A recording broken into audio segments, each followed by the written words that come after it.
What is up, everyone? It is Rodak with Rodak Revival, and I'm here to bring you Moto 1 of the 250 series that we were racing yesterday. We have been racing her and MX's Arena Cross rounds, and yesterday we did 2 of those rounds, but today I am only here to show you Moto 1 of round number 3. But don't worry, Moto 2 of round number 3 and both motos from round 4 will also be coming out on the next day. So with that out of the way, I'm talking too much in this intro, let's get to it. So here we are, guys, Moto number 1 of race number 1 of the night, and my 3 keys to these races and these arena crosses is get a good start, avoid the lappers, and stay consistent. So let's see if we can mark one of those off the box right here.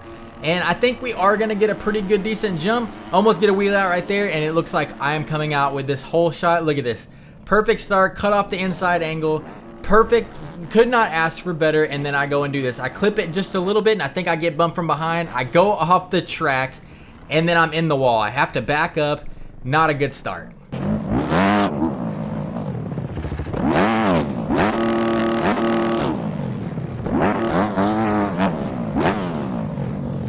We're gonna get lucky here. 2 guys are gonna go down right there in the sand. That is so good for our cause right there. And then we have another rider go right here, get the Paboso physics, so we're already back up into 3rd.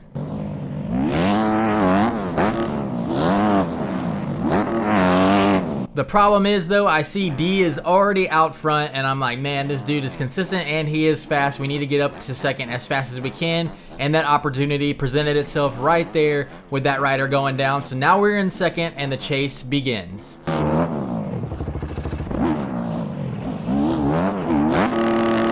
One thing about this sand section is, man, it was brutal. I don't know, like the ruts and everything were just so jagged and so edged out to where you just hit it wrong just a little bit. You get the Paboso physics, you start 360 and off the track everywhere. That sand section was absolutely brutal.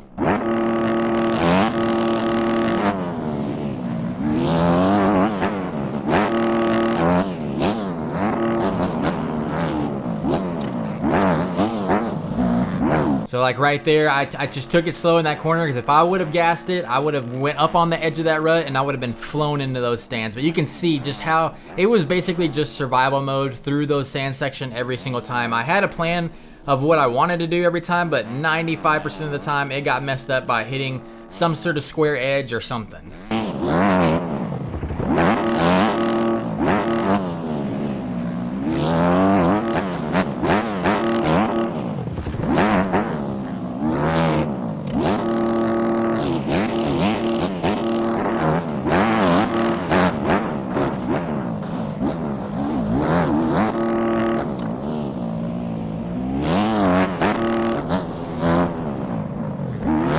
But that lap right there is where I really started to feel it. As you can see up there, my fastest lap went to 31:34. I didn't even run that kind of lap in practice. My fastest I could get was like a 31:9. So fastest lap I've ran all day. I'm starting to feel it, but now we're starting to get into those lappers. And I'll just let you guys enjoy the race from here, and I'll be back.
So we've managed to catch up to the leader, and what I'm telling myself right now is to just not go for anything overzealous, just kind of stay behind him and hope for a mistake, because I know D is fast, he's consistent, And yeah, I don't want to throw it away right here. I've done the work to catch back up. Like even right there, as you see, I didn't go for the triple. I knew I didn't have the speed for it. I would have probably endoed. And yeah, just trying to keep it slow. We're going to hit this triple line that is super fast through there. And yeah, we're waiting for that mistake. Good on the lapper right there for getting out of the way, not ruining the race. I always appreciate that.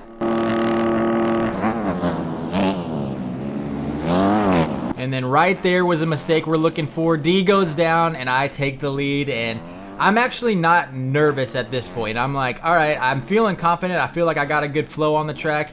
And yeah, the only thing that can throw this away is myself.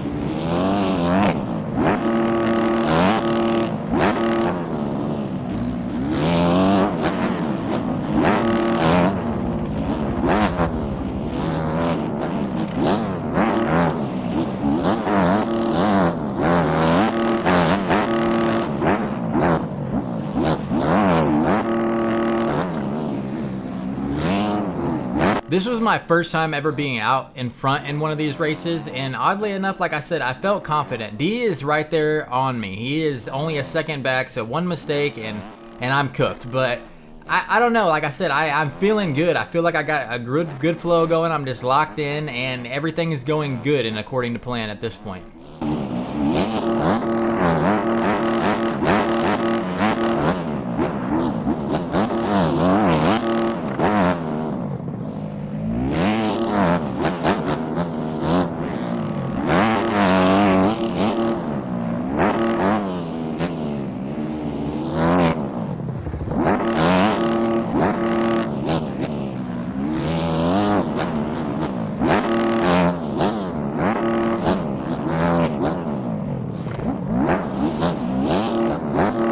I make a little bit of a mistake right there, but everything is still good.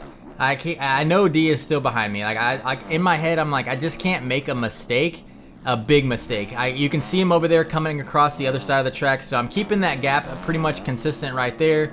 I don't ever like to do this, but I had to go inside and probably took him out in that moment. But when you're in the lead and it's a lapper, I just didn't want to take any risk with the Poboso physics just screwing me over, to be honest with you.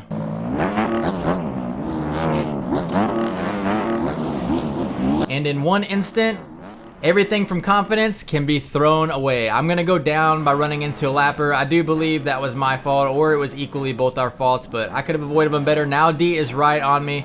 I'm just going to let him have this because I don't want to take him out or anything, but he's going to overshoot that corner. We're going to dive back up the inside. I come up short here, but that Supercross suspension on the Suzuki saves us. And now I'm feeling nervy. I'm not feeling that confidence anymore. Just like that, the flow is already is immediately gone. And yeah, we're just trying to survive at this point. Now I see the white flag. We're coming up to the white flag, and I'm like, all right, just hold this together. You know you can run good laps. Just hold it together. And like I said, I'm getting a little squirrely in the sand. He is right on me, and I'm like, man, just do not throw it away. Just run consistent, block if you have to, but just don't throw it away. Luckily, lapper's gonna go down right there. It's not gonna be a problem for me in this corner. But look at this, I get wheel spin coming out of the corner. I overshoot this. I try to still go for the triple, and I'm going to front flip and land. Now, that was worst case scenario.